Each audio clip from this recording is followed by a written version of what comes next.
Tonight, we embark on a journey that takes us deep into the fabric of American life, where the choices we make as a nation ripple outwards, shaping the lives of millions. As the sun sets over quiet parking lots and familiar storefronts, we find ourselves at a pivotal moment, a crossroads where the past meets the uncertain future. We venture into the heart of the American economy, where every transaction, every product on the shelf tells a story.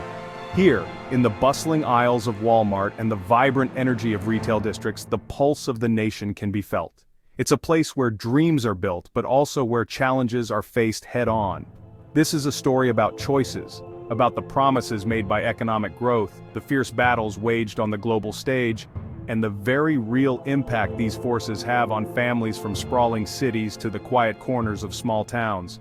For every open store, there's another that's closed its doors, leaving communities to grapple with change. At the center of it all stands Walmart, a symbol of low prices and American ingenuity, now caught in the eye of an economic storm. Once a beacon of opportunity, it now faces challenges that threaten its very foundation, reflecting the struggles of the nation itself.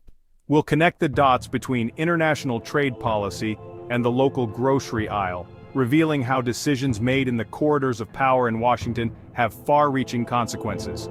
These choices have led to closed doors, empty shelves, and uncertain futures for countless Americans. Our investigation takes us from the halls of power to the empty aisles of shuttered stores. We'll hear from policymakers shaping the nation's future, economists analyzing the shifting tides, and everyday Americans whose voices are too often overlooked. Their stories paint a vivid picture of a nation in transition. This isn't just about numbers or statistics, it's about resilience in the face of adversity, the daily struggle to make ends meet, and the relentless search for stability in a world that seems to change overnight. It's about the human spirit, tested but unbroken. Join us as we uncover how we arrived at this crossroads and explore what the road ahead might look like for American workers and consumers. Together we'll seek answers, confront hard truths, and imagine a future where opportunity and security are within reach for all. To understand Walmart's challenges, we must revisit the Trump administration's trade policies. Tariffs, taxes on imported goods, were imposed to make foreign products, especially from China, more expensive. The goal encouraged buying American and pressure for fairer trade. But tariffs triggered a trade war, with China retaliating, creating volatility for global businesses. For Walmart, built on a global supply chain, this meant rising import costs and tough choices: absorb losses or raise prices. As the nation's largest private employer, Walmart's struggle rippled through millions of lives. The economic theory was simple, but the reality was complex. Retailers faced squeezed margins and tough decisions about which stores could survive. Years of sustained pressure have forced companies to rethink the viability of their least profitable locations. Walmart's success relied on a global supply chain sourcing low-cost goods from Asia. Tariffs disrupted this system, raising costs across the board. At first, Walmart tried to adapt, negotiating with suppliers, rerouting supply chains, and absorbing some costs. But the tariffs were broad and persistent, making business more expensive. Walmart faced a dilemma: raise prices and risk losing customers, or absorb costs and hurt profits. Neither option was sustainable for long. The new, higher baseline cost of doing business made thin-margin stores unprofitable.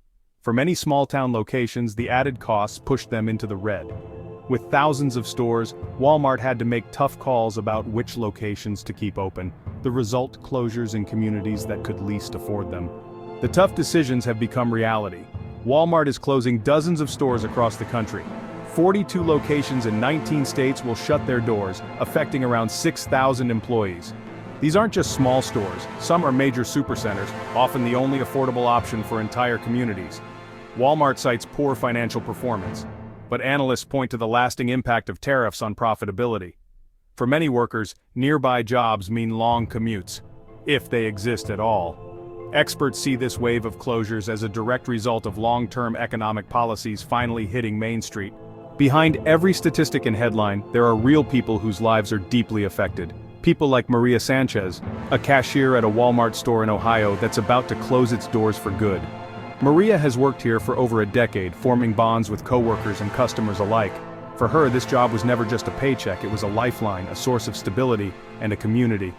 This job fed my kids. My coworkers are family. Now we're all trying to figure out what's next. Maria's words echo the uncertainty felt by hundreds of employees facing sudden unemployment. The break room, once filled with laughter and camaraderie, is now filled with anxious conversations about the future. For many in small towns, the next closest Walmart isn't just a short drive away. It's often miles out of reach, especially for those without reliable transportation. The closure means more than inconvenience. It means isolation from affordable groceries, household goods, and basic services. Customers like John Miller, a retiree living on a fixed income in rural Pennsylvania, now face the prospect of losing their only nearby grocery and pharmacy. For John, Walmart was more than a store. It was a place to see neighbors, fill prescriptions, and stretch every dollar. "How am I supposed to get my prescriptions? The next store is 20 miles away," John asks, his voice tinged with worry.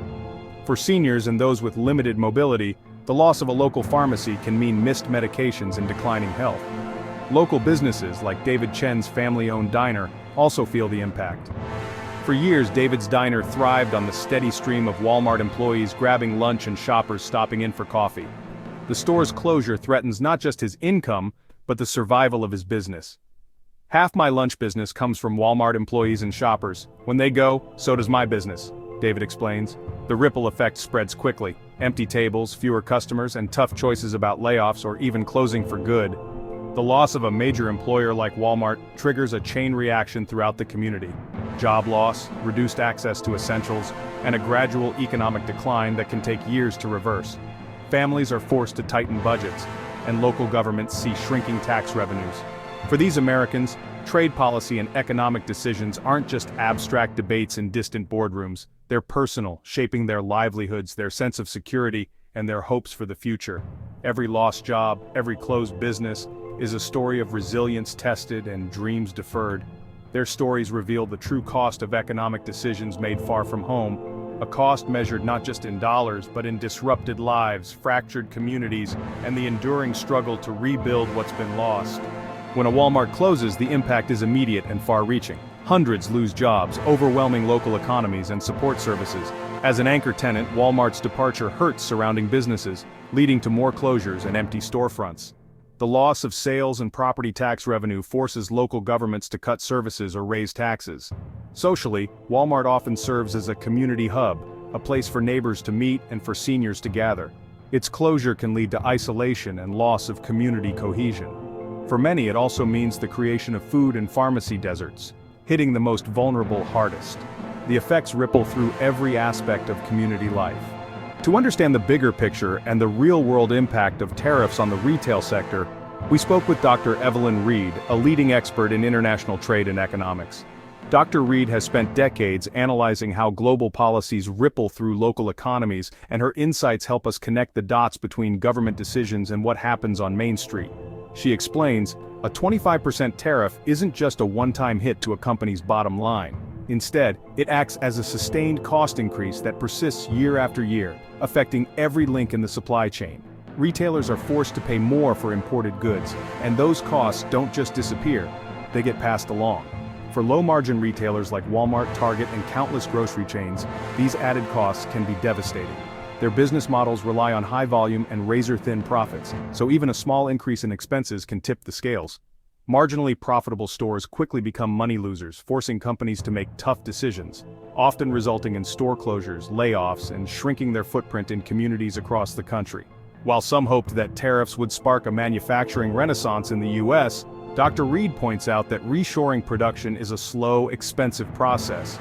Building new factories, training workers, and establishing supply chains can take years, if not decades, and requires massive investment.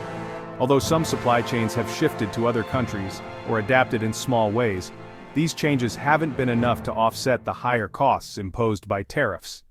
The global nature of modern retail means that disruptions in one area can have far-reaching effects. The result? American consumers and retailers are left to bear the brunt. Shoppers see higher prices at the checkout, while retailers struggle to keep their doors open and maintain jobs. These closures and empty storefronts are lagging indicators of years of economic strain, visible reminders of how policy decisions made in Washington can take time to fully impact local communities.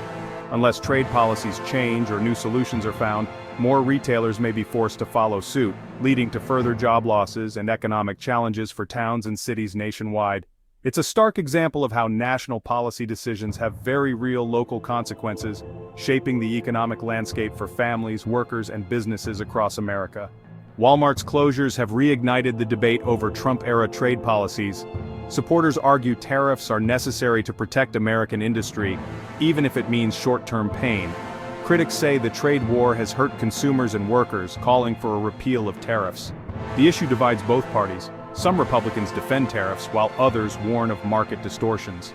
Local and state elections are now focused on these closures, with voters demanding solutions for displaced workers and struggling communities. The debate is no longer abstract. It's a kitchen table issue shaping the political landscape. The future of American trade policy is now a central question for voters and leaders alike. As our journey ends, we see that Walmart's closures are more than a business story. They're a lesson in how national decisions shape local lives. Honest dialogue is needed to balance protecting American industries with ensuring families can afford necessities. These issues affect us all: the prices we pay, the jobs in our towns, and our children's opportunities. We urge you to learn, engage, and share your experiences. Your voice matters in this national conversation. How has this economic climate affected you? What's the best path forward? By listening and sharing, we can build understanding and navigate these challenges together. The choices we make today will shape the America of tomorrow.